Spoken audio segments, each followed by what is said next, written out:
សូមចុច Subscribe រួចចុចលើសញ្ញាកណ្ដឹងដើម្បីទទួលបានវីដេអូថ្មីៗសូមអរគុណ Channel រឿងព្រេងខ្មែរសូមជូនរឿងតួកប់ខ្មោចសីហានិងកុសលជាបងប្អូនជីដូនមួយនឹងគ្នាសីហាមានអាយុ13ឆ្នាំរីឯកុសលជាបងវិញមានអាយុ18ឆ្នាំទ្វីត្បិតតែជាបងប្អូនជីដូនមួយនឹងគ្នាក៏ពិតមែនតែអ្នកទាំងពីរនេះស្និទ្ធស្នាលនឹងគ្នាដោយបងប្អូនបង្កើតដូចឆ្នោតដែរមានកាលមួយនោះប្រហែលជាកំឡុងទៅសេះ3ឆ្នាំទៅហើយបងប្រុសរបស់សីហាបានមកបបួលគេទៅដាក់បង្កាយកង្កែបនៅស្រែជាមួយគ្នា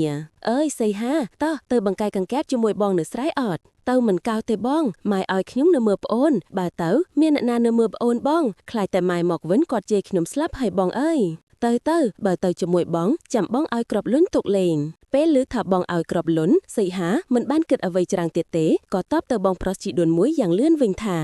តើបងអញ្ចឹងទៅប្អូនខ្ញុំវាមិនទៅណាវាទេវានៅតែផ្ទះនេះឯង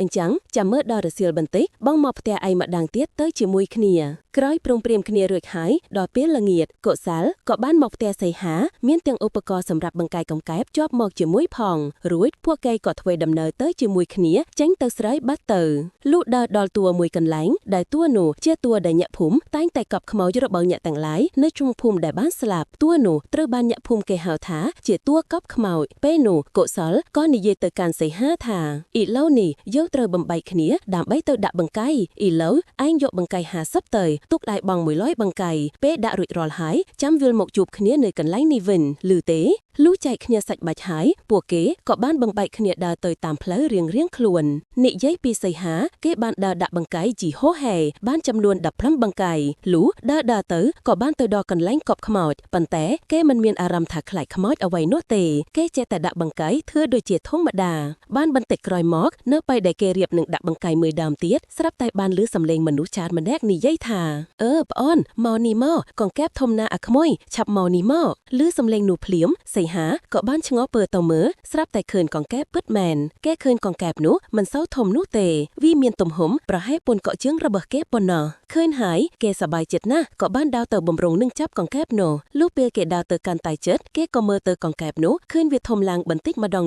រឹតតែធ្វើឲ្យគេសប្បាយចិត្តលើមួយកម្រិតទៀតលុះពេលទៅគៀកមែនតែនគេក៏លូតសង្គ្រាប់ទៅចាប់ហើយក៏ចាប់បានពិតមែនសំឡេងកង្កែបស្រែកលឺសូតែអបតែសំឡេងនោះលឺសូបែបក្រលូធ្ងន់ធ្វើឲ្យសីហាគិតថាច្បាស់ជាបានកង្កែបធំយកទៅបង្អួតបងប្រុសជីដូនមួយរបស់គេជាមិនខានឡើយលុះពេលគេចាប់កង្កែបនោះលើកឡើងស្រាប់តែកង្កែបនោះបានប្រែខ្លួនមួយរំពេតគេក៏ឡានម៉ាតឡើងចុះយ៉ាស្អីគេនេះស្អុយវិញគេយកដៃមកហិតមើលហើយក៏ឡានម៉ាតថាជុំអាចម៉ាស់ក្របីរត់ចុះកង្កែបបាត់ទៅណាលឿនម្លេះឃើញនៅទីនេះឲ្យច្បាស់ក្រឡែតសោះនឹងមិនបានទៅជាអាចម៉ាស់ក្របីក៏វិញរលួយយូអាចម៉ាស់ក្របីទើបតែចុះថ្មីទៀតស្អុយដាល់កសីហាចាប់ផ្ដើមគិតឃើញថាប្រហែលជាខ្មោចលងគេហើយតែគេនៅតែធ្វើអារម្មណ៍ជាធម្មតាដដែលគេតាំងស្មារតីក្រោកឈរឡើងលុះបានមួយសន្ទុះទៅគេក៏បានងាកទៅដាក់បង្កាយវិញបានចំនួន2ដើមទៀតស្រាប់តែឮសំឡេងមនុស្សប្រុសចំណាស់ដដែលនោះនិយាយផងសើចផងថាយីមើលអានេះអញឲ្យវាទៅចាប់កង្កែបវាបាយទៅជាចាប់អាចម៉ាស់ក្របីរំពេកនោះសីហាបានងាកទៅក្រោយស្រាប់តែឃើញតាចាស់ម្នាក់ឈរនៅពីក្រោយគេកំពុងតែឈរសាច់យ៉ាងតំណងសីហាក៏សួរទៅកាន់តានោះថាតាឯងនឹងមិនទេដែលហៅខឿងឲ្យខឿងទៅចាប់កង្កែបនោះថាគឺអញឲ្យឯងទៅចាប់កង្កែបតែឯងបែរទៅជាចាប់អាចម៉ាស់ក្របីអានេះសីហាសម្លឹងមុខតានោះហើយនិយាយបន្តតាហៅវាថៃឯងតាឯងនឹងជាខ្មោចមែនចុះឯងមិនដឹងអានេះបានឯងបើមិនដឹងបើតាឯងមិនមើលជើងតែឯងអត់មានផងនឹងមនុស្សឯណាអត់មានជើងដូចតាឯងដើរកើយនោះតាលឺសីហានិយាយដូច្នោះតានោះក៏អស់សម្លេងសើចតិចញងរួចហើយក៏និយាយមិនអីទេអញ្ចឹងចាំអញបន្តិចសិនចឹងនិយាយរួចគាត់ក៏បែកក្រោយរួចហើយក៏ងាកមកវិញស្រាប់តែពេលនោះភ្នែករបស់គាត់មកខាងលៀនចេញធ្លាក់ចូលចិត្តដល់មាត់ល្មមនឹងអាចធ្វើឲ្យអ្នកដៃខ្លាចខ្មោចភ័យលឺប្រលឹងបានប៉ុន្តែវាមិនអាចធ្វើឲ្យសីហាភ័យលឺប្រលឹងបានឡើយមិនដែរប៉ុណ្ណឹងខ្លាចអត់តាអើយតាឯងលៀនភ្នែកអញ្ចឹងប្រយ័ត្នខ្ញុំយកភ្នែកតាឯងទៅធ្វើនុយបង្កាយកង្កែបរបស់ខ្ញុំបាត់ទៅតាខ្មោចតាណោះឮដូច្នោះក៏ធ្វើទឹកមុខហាក់ដូចជាភ័យជាខ្លាំងហើយក៏លោតចូលគុំឫស្សីបាត់ទៅ បន្ទាត់ពីនោះមកសីហាក៏បានទៅរកបងប្រុសរបស់គេដើម្បីយកនុយបន្ថែមព្រោះនុយដែលបានមកនោះគេបានដាក់បង្កាយអស់ទៅហើយពេលបានទៅជួបនឹងកុសលហើយសីហាបានឃើញគាត់កំពុងតែឆក់ញ័រជើងតត្រឹកនៅក្បែរកំពតព្រៃមានទាំងនំជោកខៅផងឃើញដូច្នោះគេក៏សួរទៅថា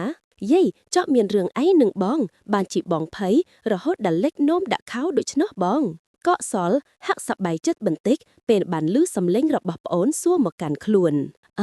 ឯងមកល្អហើយបងឃើញខ្មោចតាចាស់ម្នាក់ដើរមកហើយឲ្យកង្កែបអាំងមួយមកបងដល់ពេលបងហូបទៅស្រាប់តែខ្លាយទៅជាអាចក្របី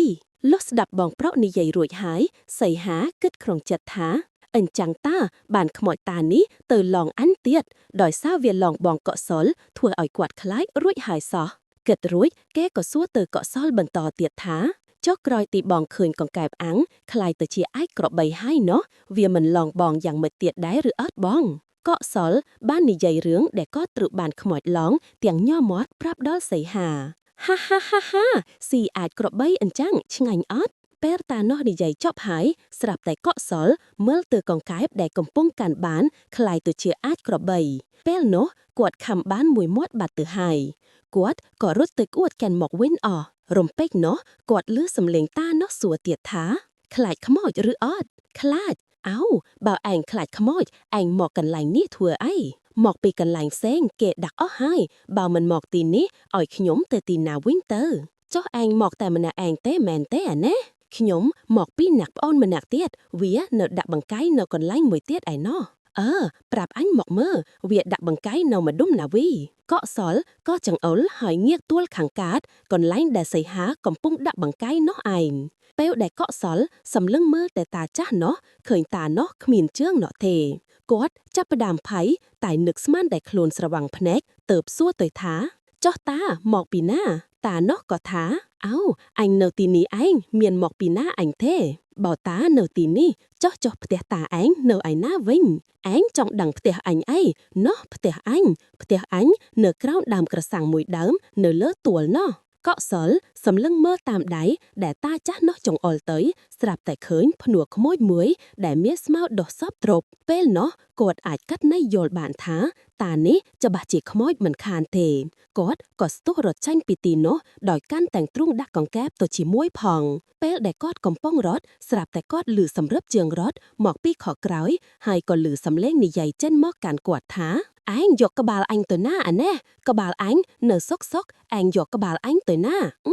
កុសលបានឮនឹកស្មានថាសំឡេងនោះឮមកពីណាមកឆ្ងាយដល់ពេលគាត់មើលនៅក្នុងទ្រុងកង្កែបទៅស្រាប់តែឃើញក្បាលតានោះមានភ្នែកលៀនត្រឡែតប៉ុនប៉ងមួននៅក្នុងទ្រុងកង្កែបដែលគាត់កំពុងតែកាន់នៅនឹងដៃសោះគាត់ភ័យណាស់ក៏បោះចោលទ្រុងកង្កែបដោយទាំងក្បាលខ្មោចផងហើយក៏ប្រាំងរត់ទាំងរឹងដៃរឹងជើងអស់សំឡេងតានោះចេះតែស្រែកពីក្រោយទៀតថាអានេះឯងអត់យកទ្រុងកង្កែបរបស់ឯងទៅទេមកយកវិញទៅផងអានេះពេលនោះកុសលងាកក្រោយទៅក៏បានឃើញតានោះរត់តាមពីក្រោយដោយដៃមកខាងមានកាន់ទ្រុងកង្កែបដែលគាត់បោះចោលនោះហើយដៃមកខាងទៀតកាន់ក្បាលរបស់ខ្លួនផងទ្រាំនឹងសេចក្តីភ័យមិនបានគាត់ក៏ស្រែកខ្លាំងទៅថាខ្ញុំមិនយកទេឲ្យតាប្រាយកចុះបើខ្ញុំយកមកច្បាស់ជាដោយមកតែក្បាលតាឯងទៀតហើយតាមិនបាច់យកមកឲ្យខ្ញុំទេក្បាលអញនៅនឹងដៃហើយតាឯងមកយកទ្រុងកង្កែបរបស់ឯងវិញទៅចុះអានេះកុសលឈប់មាត់តាហើយក៏ប្រាំងបន្ថែមលបឿនរត់រហូតតតែលែងឮសំឡេងរបស់តាណោះក្រោយស្ដាប់កុសលនិយាយពីរឿងដែលខ្មោចតាចាស់នោះឡងប៉ាឡាចហត់ហើយសីហាក៏មិនបានមាត់ក៏អ្វីច្រើនទៀតដែរហើយទាំងពីរញាក់បងប្អូនក៏បបួលគ្នាវិលមកក្នុងភូមិវិញកាត់តាមទួលដែលកុសលត្រូវបានខ្មោចតានោះឡងពេលនោះធ្វើឲ្យសីហាដែលដើរពីក្រោយបងប្រុសបានសង្កេតឃើញថាបងប្រុសបានលិចនោមហូរធ្លាក់មកតាមជើងខោសាជាថ្មីពេលនោះគេក៏លាន់មាត់ថា